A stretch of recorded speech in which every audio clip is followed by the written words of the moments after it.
escucha bien? Espero que sí. Bueno, primero los saludo a todos, es un gusto verlos y bueno, gracias por esta oportunidad de poder compartir la palabra de Dios. Es un privilegio realmente. Quiero invitarles a, si quieren, acompañarme para empezar con una pequeña oración. No por pequeña quiere decir que sea chiquita, ¿no? O menos importante. Papá Dios, gracias te damos, Señor, en esta mañana por poder estar reunidos a través de este medio. Queremos encomendar en tus manos, Señor, todo lo que compartamos, lo que hablamos, encomendarlo a la guía de tu Espíritu Santo y pedirte, Señor, que hables a nuestra mente, a nuestro corazón, a nuestra vida y que sigas obrando, trabajando, transformándonos, moldeándonos, Señor, conforme a tu voluntad, conforme a la necesidad de cada una de nuestras vidas.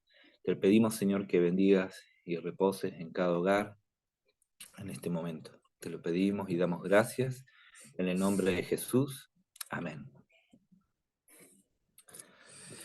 Bien, eh, si ustedes tienen sus Biblias, yo tuve que traer la Biblia física. En la iglesia uso mucho el celular, ¿no? Pero acá como estoy usando el celular para la transmisión, volví a la vieja escuela, a agarrar la Biblia física. Quiero invitarles a que puedan leer conmigo en Isaías capítulo 6.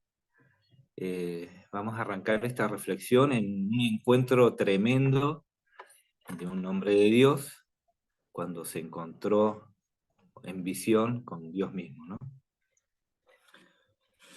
Es muy importante que ustedes puedan leerlo también, no solo escucharlo, yo lo voy a mencionar, pero si pueden leerlo es muy bueno para entender y para comprender, ¿no? Bien, si lo tienen, Isaías 6, desde el versículo 1, dice el relato: en el año que murió el rey Usías, vi yo al Señor sentado sobre un trono alto y sublime, y sus faldas llenaban el templo. Por encima de él había serafines, cada uno tenía 6 alas, con 2 cubrían sus rostros, con 2 cubrían sus pies y con 2 volaban. Y el uno al otro daban voces diciendo: Santo, Santo, Santo, Jehová de los ejércitos. Toda la tierra está llena de su gloria. Y los quiciales de las puertas se estremecieron con la voz del que clamaba, y la casa se llenó de humo. Entonces dije: ¡ay de mí, que soy muerto! Porque siendo hombre inmundo de labios y habitando en medio del pueblo que tiene labios inmundos, han visto mis ojos al Rey, Jehová de los ejércitos. Hasta ahí esta primera parte de la lectura, y vemos a el que relata este texto, o el que habla, es el profeta Isaías, ¿no? Cuando en visión tuvo esta revelación, este encuentro con Dios, ¿no? Este, y, y hay muchas cosas que son sorprendentes, ¿no? Que nuestra imaginación vuela y que podemos tratar de ver con nuestros propios ojos de lo que Él nos cuenta, y vemos a este Dios, vemos la grandeza de Dios, ¿no? A un Dios en un trono alto y sublime y que sus faldas o Él lo llena todo, ¿no? Llena todo el templo. También vemos las imágenes de estos serafines, de estos seres celestiales, que parece que fueran de una película, ¿no? Algo estrafalario, con 6 alas, están volando y que dan voces, y claman y dicen, santo, santo, santo. eh, Dicen, santo, santo, santo, Jehová de los ejércitos, toda la tierra está llena de su gloria. Y después dice que se conmovieron los quiciales. Esos son como los parantes que sostienen las puertas, ¿eh? Como que se estremecieron las puertas, ¿eh? Y dice que todo se llenó de humo. Y ante toda esa revelación, todo ese encuentro tremendo con Dios, él hace una reflexión muy personal, ¿eh? Él clama para sí mismo y dice, ay de mí, ay de mí. Él se da cuenta de algo. Él dice, ay de mí, que soy muerto. Él creía que iba a morir o que él merecía. Él reconocía que él, ante esta revelación de quién era Dios, él merecía la muerte. ¿Por qué él merecía? Él reconoció que merecía la muerte. Dice que él mencionaba que él era un hombre de labios inmundos. Él reconoció su pecado. Él, cuando nos encontramos con Dios, como que somos desnudos delante de Él, ¿no? Como que su presencia nos hace ver nuestra condición. ¿Les ha pasado esto? Que ustedes se acercan a Dios y se dan cuenta de su condición.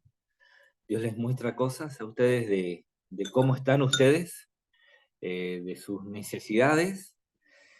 Y también él pudo decir que también habitaba en medio de un pueblo que tiene labios inmundos. O sea que no solamente reconoció su condición, sino que también pudo ver y reconocer la condición del pueblo, del lugar donde él habitaba. Así que cuando nos acerquemos a Dios, no solo vamos a recibir revelación de cómo estamos, quiénes somos o cómo nos encontramos delante de Dios, sino que también podemos recibir revelación de cómo están los que nos rodean, cómo está la sociedad que nos rodea. Este, y ante todo eso, él reconocía que él merecía la muerte, ¿no?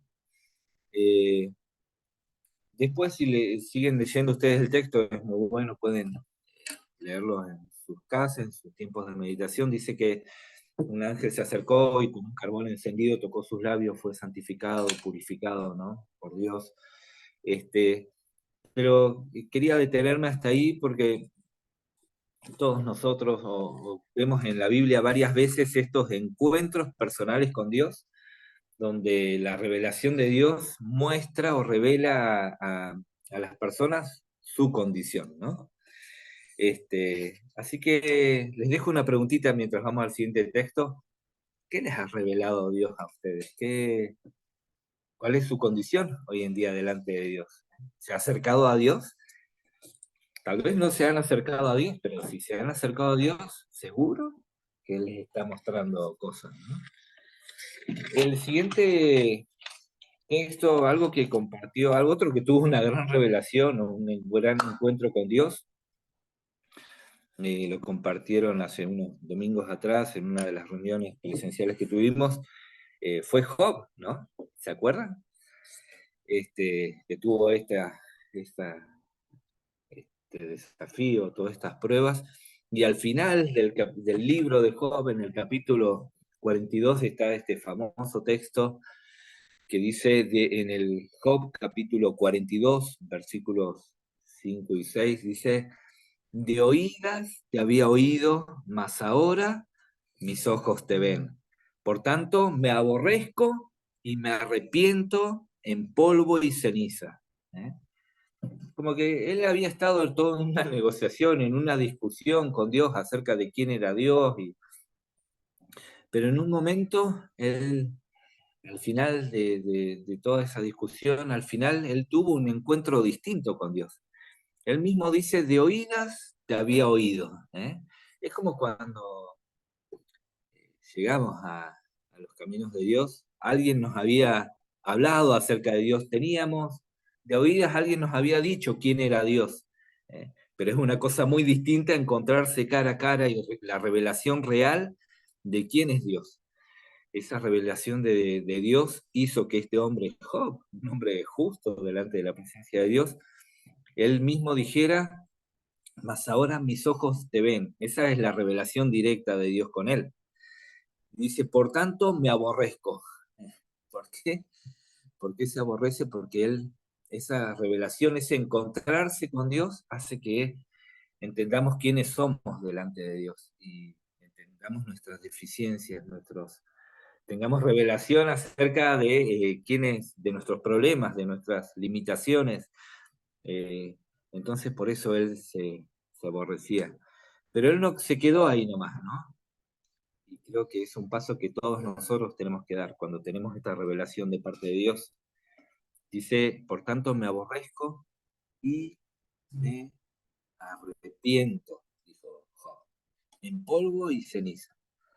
Así que cuando nosotros entendamos y Dios nos muestre cositas en nuestra vida que no están conforme a su voluntad, que no están conforme a lo que Dios quiere para nosotros, una buena actitud es arrepentirnos delante de Dios, ¿no? Esa es la actitud que tomó Job. Quiero contarles brevemente, espero ser breve, no me gusta ser extenso, dos actitudes muy distintas de dos hombres en una época parecida, David y Saúl, cuando fueron confrontados contra su verdad, ¿eh? Uno, Saúl, cuando fue mandado a la batalla, en el capítulo 15 de Primera de Samuel, anótenlo, ustedes después lo pueden leer el capítulo completo. En el capítulo 15 muestra cuando Saúl desobedece lo que Dios le había mandado. Este, y viene, Dios lo había mandado a destruir a los amalecitas y, eh, y, él no, y a destruir todo, al ganado, al rey, a matar a todo el pueblo. Y él no hizo eso, sino que él y el pueblo, la Biblia dice que él y el pueblo perdonaron a lo mejor de las vacas y las ovejas y al rey y lo trajeron al campamento. Entonces, el profeta Samuel recibe esta revelación de parte de Dios y lo manda a hablar con Saúl. Cuando llega Samuel a hablar con Saúl, en el versículo 13 me sorprende a mí porque el versículo, cuando se presenta Saúl delante, sí, Saúl delante del profeta, Saúl le dice, yo he cumplido la palabra de Jehová, dice el versículo 13. Antes de que, de que le diga nada al profeta, él como que ya se ataja, ¿no? Yo he cumplido la palabra de Jehová. Ya de por sí había, miente, ¿no? Miente sin que le hagan ningún reproche, o que sin que Dios lo confronte. Y en el versículo 15, cuando el profeta Samuel lo confronta, le dice, pero ¿y qué es todo este ruido de vacas y de ovejas que yo escucho? En el versículo 15, Saúl, el rey Saúl, dice, el pueblo perdonó lo mejor de las vacas, ¿eh? Se excusa, ¿eh? Y como que se desliga un poco de la situación. Esta confrontación de Dios, como que, no, el pueblo perdonó, lo hizo para sacrificar, para hacer sacrificios a Jehová. Este, para eso perdonaron lo mejor de las ovejas y las vacas. Empezó a dar excusas, ¿no? Dice, pero lo demás sí lo destruimos, ¿no? En realidad la orden era destruir todo. Entonces viene el juicio de Dios. En el versículo 19, el profeta Samuel le dice, ¿por qué pues no has oído y has hecho lo malo? ¿Por qué? Le pregunta el profeta de parte de Dios. ¿Por qué? Y lo confronta con que él no había obedecido, que él estaba errado, había errado, ¿no? Y otra vez, en el versículo 20, el rey Saúl dice, no, pero yo he obedecido la voz de Jehová, y vencimos y destruimos a todos y trajimos al rey, Agag. Este, entonces, la actitud que tuvo Saúl delante de esta confrontación de su situación o de su desobediencia fue dar excusas, mentir, tratar de desligarse, terquear. Qué duro es terquear con Dios. Sí, terquear. Bueno, que es ser obstinado y no querer reconocer, ¿no?, lo que Dios había hecho. Y en contraposición me gusta ver a David, que fue el rey que lo sucedió. David, que como compartió Nahuel en la última predicación que le escuché, este, David, que había mandado a matar a un hombre, que se había acostado con una mujer casada, que había hecho tantas atrocidades, cuando en el capítulo 12 de Segunda de Samuel es confrontado por el profeta Natán, vemos una escena similar, ¿no? Uno había desobedecido y el otro había asesinado, había hecho complot, había hecho cosas terribles, ¿no? Y en el versículo 7 del capítulo 12 dice, cuando le cuenta toda la fábula de un hombre que había robado, que había tomado otro cordero, qué sé yo, cuando le dice, tú eres aquel hombre, ¿eh? Qué duro. Yo me imagino a David estremecido por esa confrontación de su condición como aquel que mató, ¿no? Que traicionó, que robó. Y en el versículo 13, después de todo, vemos 7 versículos, desde el 7 hasta el 12, vemos eh, todo el castigo y vemos toda la confrontación de la condición en que David estaba, que es durísimo. Ustedes lo leen y es tremenda la confrontación.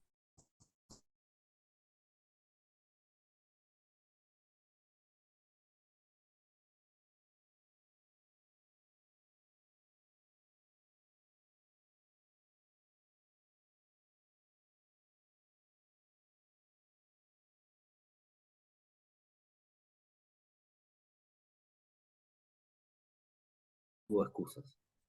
No hubo, fue culpa de la mujer que me sedujo por la ventana. No, en realidad yo no lo maté, lo mató el ejército enemigo. Podrían haber habido un montón de excusas. No, no, pero en realidad, bueno, excusas sobran, ¿no? Pero él no tuvo excusas. Él reconoció su condición delante de Dios y dijo, pequé contra Jehová. Y Natán dijo a David, ¿cuál fue la respuesta del profeta? También Jehová ha remitido tu pecado, no morirás. Esa fue la respuesta en el mismo versículo 13. Entonces, la condenación para alguien que mataba era morir. Ahí vemos la misericordia de Dios. No le dio el castigo que merecía. Eso es misericordia. Gracia es te doy un regalo que no mereces. Misericordia es no te doy el castigo que mereces. La misericordia de Dios es no morirás. Pero eso no quiere decir de que no iba a recibir ningún castigo, ¿no? Él después perdió el hijo que esperaba con esta mujer y él sufrió mucho por esa pérdida, ¿no? Nuestros pecados traen consecuencias, ¿no?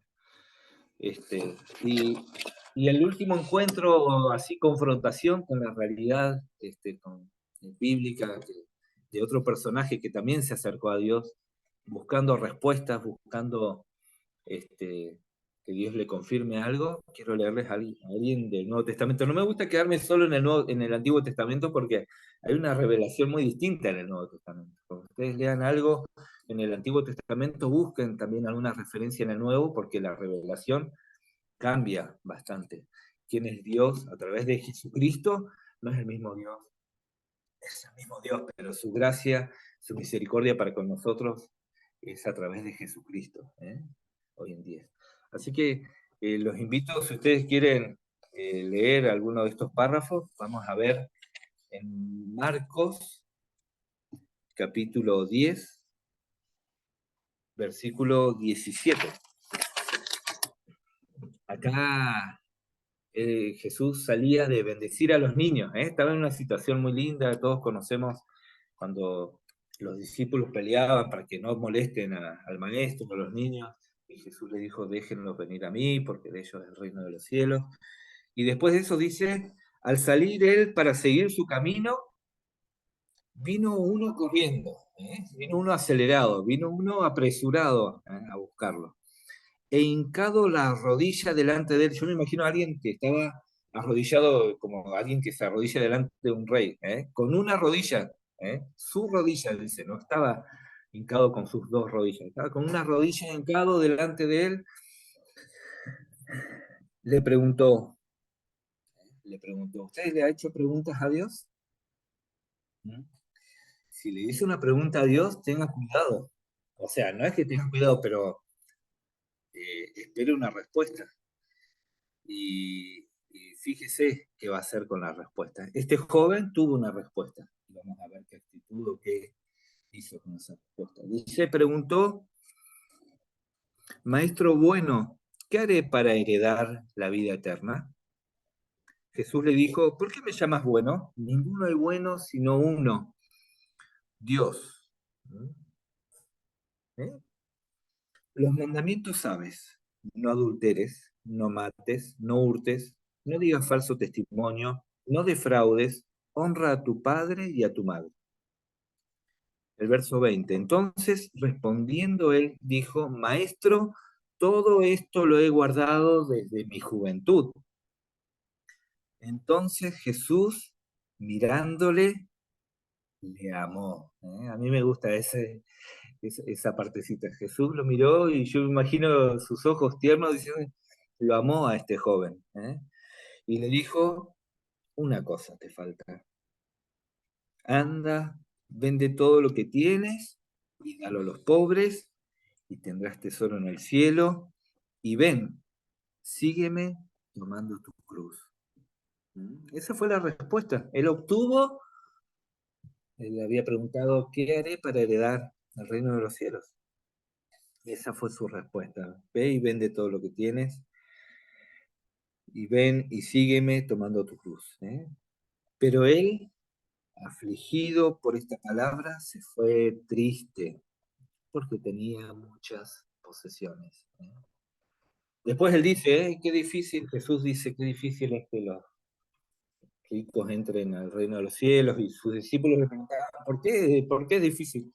En realidad me gusta siempre no quedarme en ese texto, me gusta seguir leyendo y ver lo que menciona en el versículo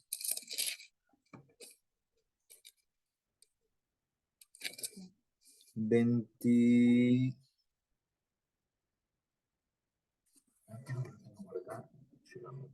Un segundito.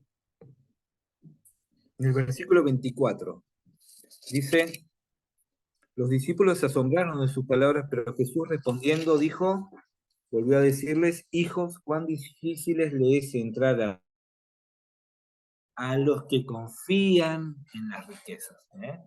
El problema no es ser rico o pobre, el problema es dónde tenés tu confianza. No me gusta dejar este texto así porque mucha gente mira después mal a las personas que tienen muchas posesiones, pero el tema es dónde está tu confianza. ¿Sí?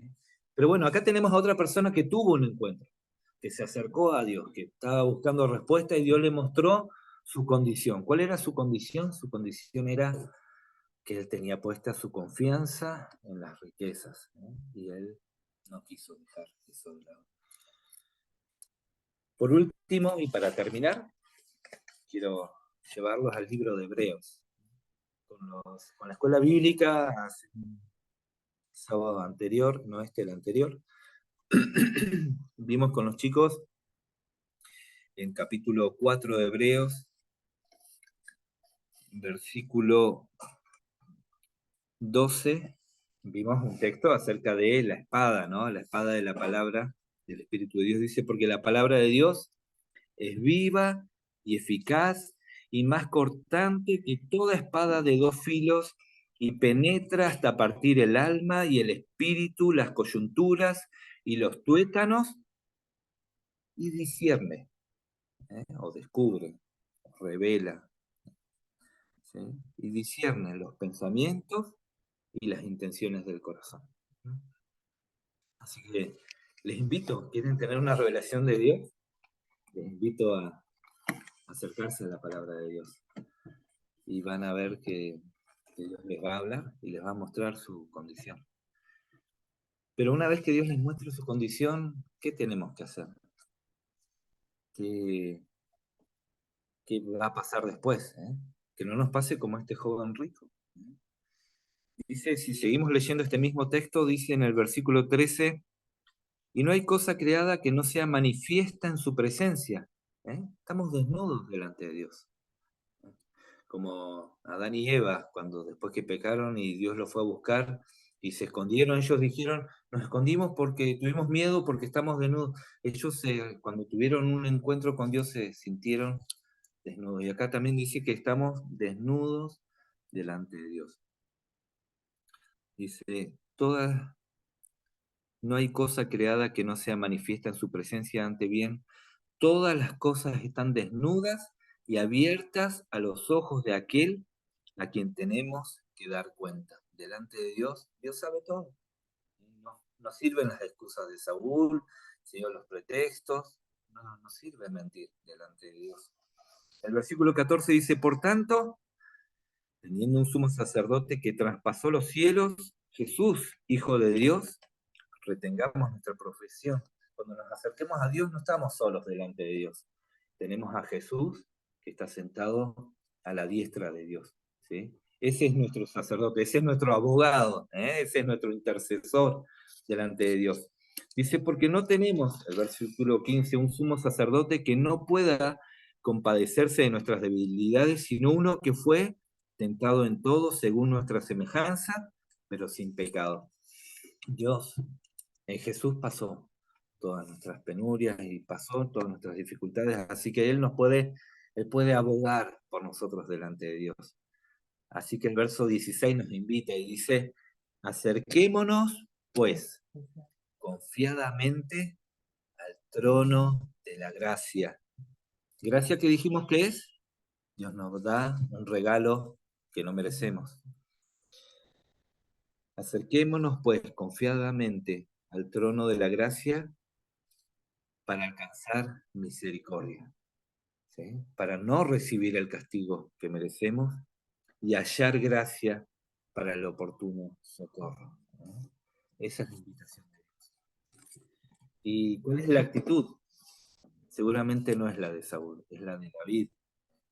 La que tenemos que tener es la de Isaías delante de Dios. Es reconocer, es arrepentirnos, es la actitud de Job, es arrepentirnos, ¿sí? Y en Salmo 51:17, el salmo en el que David se humilla y se desgarra delante de Dios por su pecado, él dice, al corazón contrito y humillado, no despreciarás tú, oh Dios. Esa es la mejor actitud con la que nos podemos acercar a Dios. Cuando Dios nos muestra nuestra condición, no tenga miedo, no se aleje, no se esconda, como hizo Adán y Eva. ¿Sí? No ponga excusas. Lo mejor que podemos hacer es humillarnos delante de Dios, reconocer nuestra condición para el oportuno socorro. Amén. Hasta acá la palabra de Dios. Si me acompañan en una oración, un momentito más y cerramos este tiempo. Papá Dios, nos acercamos a ti. Estamos desnudos, estamos descubiertos delante de tu presencia. Vos nos conocés tal cual somos, Señor. Te damos gracias, Señor, porque Jesucristo intercede por nosotros delante de tu presencia. Dice que nos ves a través de Jesucristo.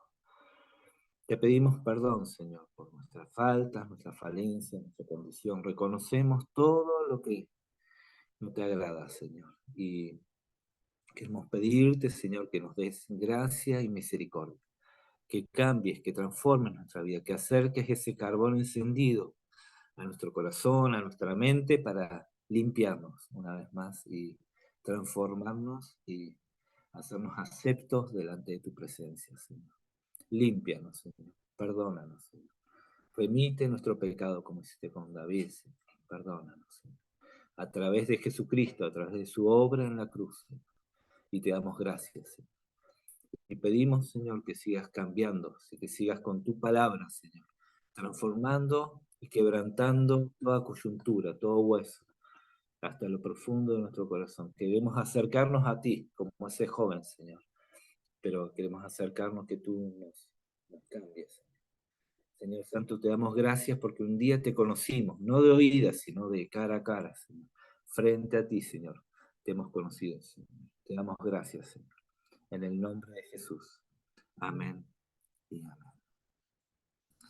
Les les recuerdo que Dios es mucho más grande de lo que ustedes ya conocieron de Él, que hay más de Dios, que se acerquen a Dios con esa expectativa, de conocer a un Dios que es más grande de lo que ya, de la revelación que ya tuvieron. Así que puedan acercarse con esa expectativa que tuvo Job y descubrir de que hay un Dios gigante, que rompa esa caja, esa estructura que tenemos, en la que hemos puesto a Dios. Acerquémonos a Dios. ¿Sí? Y podemos tener revelaciones como las que tuvo Isaías. Así que, bueno, gracias hermanos por este tiempo. Señor le bendiga.